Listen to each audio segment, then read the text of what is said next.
வணக்கம். வெகுளாமை அதிகாரத்தின் 8வது குறளை நாம் காண இருக்கிறோம். போன தடவை பார்த்தோம் இல்லையா, நம்ம அடித்தா நமக்கு தான் வலிக்கும், அதனால் கோபத்தை காட்டாது. கத்தி எடுத்தவனுக்கு கத்தியால் அழிவு, தடி எடுத்தவன் தடியால் தண்டிக்கப்படுவான். இதெல்லாம் நம்ம பழமொழியிலேயே சாதாரணமாக நம்ம சொல்லிக்கிட்டு தான் வரோம். ஆனால் எதையாவது நம்ம கேட்போம்னா அதில் போட்டோம், அது சொல்கிறதோடு நம்ம பாட்டுக்கு போயிடுவோம். அப்போது இவங்க என்ன சொல்கிறாரு, அதாவது வள்ளுவர் எந்த அளவுக்கு மக்களை மிக நுணுக்கமாக கவனித்து வைத்திருக்கிறார், இதுதான் ரொம்ப முக்கியம்.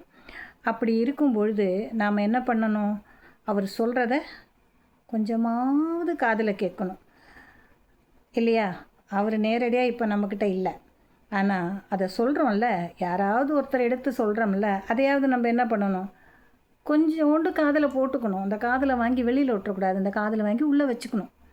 என்றைக்காவது அது உபயோகப்படும். நான் சொன்னோடனே இன்றைக்கே நீங்கள் எல்லோரும் அப்படியே விட்டுட்டு போங்கன்னா யாராலையும் முடியாது, நீங்களாம் கண்டிப்பாக முடியவே முடியாது, அது தெரியும். ஆனால் என்ன செய்யணும், இந்த குறளின் பொருளை நாம் மனதில் வாங்கி வைத்து கொள்ள வேண்டும்.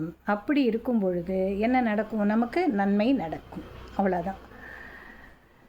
இப்போ போகலாம்.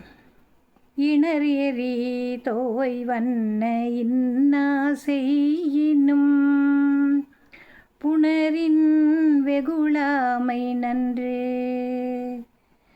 இணர் எரி தோய் வண்ண இன்னா செய்யினும் புணரின் வெகுளாமை நன்று. இணர் எரினா என்ன, எரிகின்ற நெருப்பு, தகதகன நெருப்பு எரியுதுன்னு வச்சுக்க, அதில் கொண்டு நம்மளை போட்டால் எப்படி இருக்கும், குழுக்குழுன்னு இருக்குமா, இருக்காது. அந்த நெருப்பில் விழுந்தோன்னா எந்த அளவுக்கு நாம் துடித்து போவோம், அந்த அளவுக்கு ஒரு துன்பத்தை கோபத்தினால் ஒருவன் நமக்கு கொடுத்தால் கூட,